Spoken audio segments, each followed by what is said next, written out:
My father is a dick.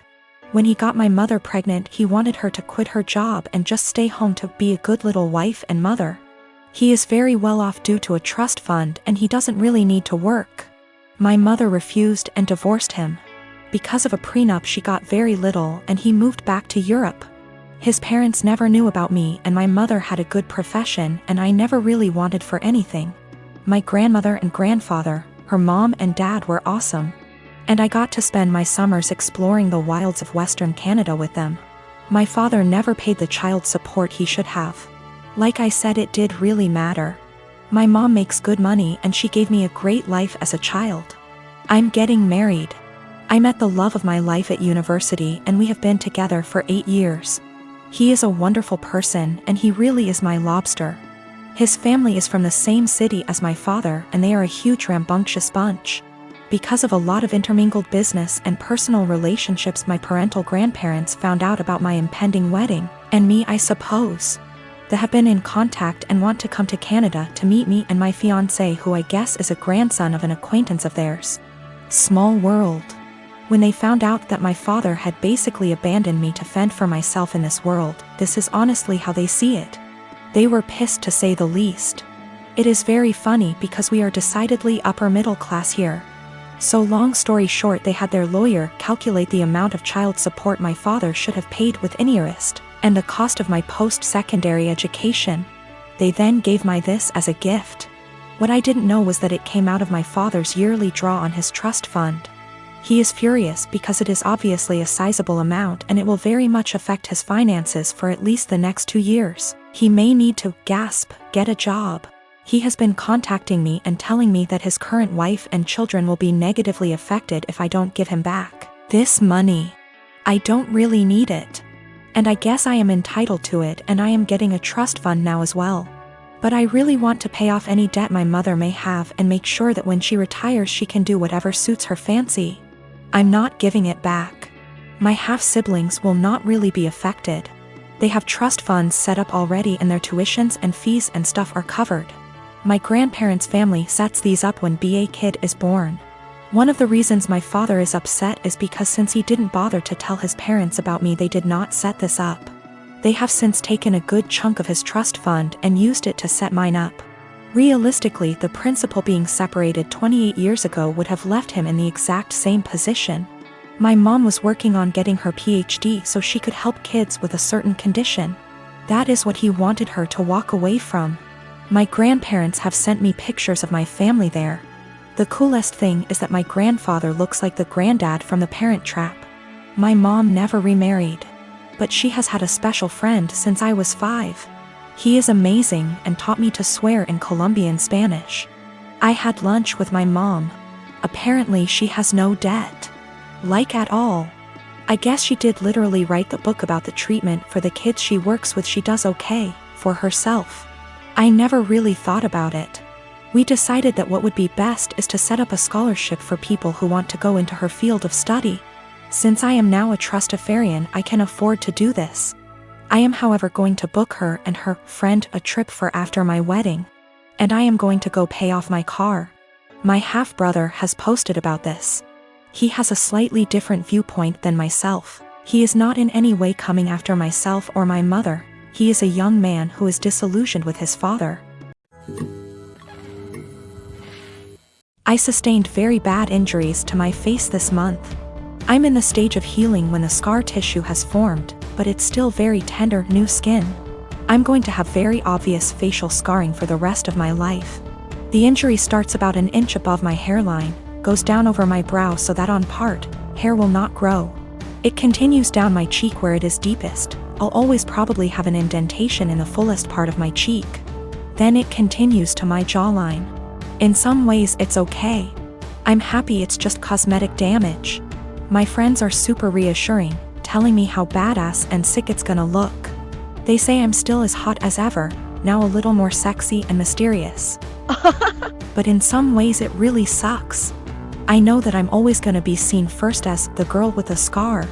And it feels especially bad when people look at me differently. This week, I had to fly home for a family thing. It was a plan I'd made long before my injury.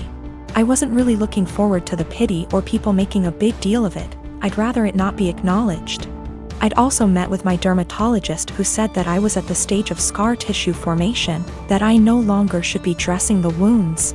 The skin was healing and instead I needed to be applying topical cream and Vaseline to keep the site clean and moist. It also looks a bit ugly, the building scar tissue is very red and tender, and with the Vaseline over it, looks slick and shiny. So I get on this flight, I have the window seat and I put on my headphones and drift off to sleep when the plane is still boarding. I wake up to this kid, maybe 4 years old, sat next to me, throwing a tantrum. I didn't catch the first part of it and I honestly couldn't understand what he was yelling about. His father said to me, "Can you cover that injury?" I said that my dermatologist recommends I don't, so no, I don't think I will. He started snapping at me saying, "There is no need to be so rude. That injury is graphic and it's scaring my little one." I said, "This is my face. The only damn face I've got. It sucks being told I'm so ugly I can't show my goddamn face in public." He started to backtrack saying, "Just until it's healed," and I said, "It'll always be with me. Maybe teach some compassion and respect instead of telling a girl half your damn age what you think about her face. That's rude." He actually got up after that and I think went to a stewardess about a seat change because a young couple came to sit next to me on a few minutes instead. I've gotta admit I felt so low that I put on my sunglasses and had a quiet cry for a few minutes. I am a 16 years old female. I used to have a good relationship with my mother. That has since crashed and burned since she dated and married my stepdad, Gary, 6 years ago. Gary treats his son Ian, 19 male, like he's the center of the universe and expects my mother to as well, so she does. Anything Ian wants, Ian gets, and that usually comes at the expense of me. Ian wanted my room when they moved it. I was forced to go to another room to make the transition easier for everyone. Ian wanted a car for his 16th birthday. I didn't get braces for another year. Ian wanted to go on an expensive trip for spring break. I had to give up volleyball to make it happen. Ian wanted to have his side of the family over. I was expected to find somewhere else to be, since I wasn't family. My mother just went along with all of this and acted like it shouldn't affect me at all. My dad was overseas for a long time, and we used to FaceTime and he was so upset by what he was hearing. He's home now and he's offering to have me come live with him. I'm not seeing a reason not to go, and so I told my mom I wanted to go live with my dad. She predictably freaked out and asked why I'd want to do that and said that we had such a good relationship. She didn't understand how this came so out of the blue. I told her that we haven't had a good relationship since she blindly decided to follow Gary's lead and give Ian anything he wanted, and it always came at my expense. My mom tried to argue, so I said, I also wanted to leave because she let them kick me out of my own house because I wasn't family. So I was going to go live with someone who was. My mom started crying and said she wouldn't let me go. So I told her that my dad was willing to go to court over it and I was old enough to be able to say where I wanted to be. She's been a crying mess since I told her, and Gary is being a jackass about how awful I'm being. He was. ING at me about how terribly I'm treating them and how I'm not thinking about them at all. I asked why should I. He never thought of me when he was taking things from me to give to his kid. I said, let's face facts here, you don't care about me, what you care about is losing the child support you spend on your son. He sort of went slack-jawed and I walked off. My dad said my mom called and threatened to take him to court, so he said he'd see her there. Now she's panicking because she realized he is planning on taking her to court over this. Mom and Gary of course think I'm the asshole for making things hard for everyone. But my dad and grandparents say to leave and never look back. I live in an apartment on the ground floor of a house that was converted to apartments. My neighbors, one street over but the back of their house faces the back of the house I live in, can see my whole backyard and vice versa. My apartment has a whole wall of windows that are on the back of the house.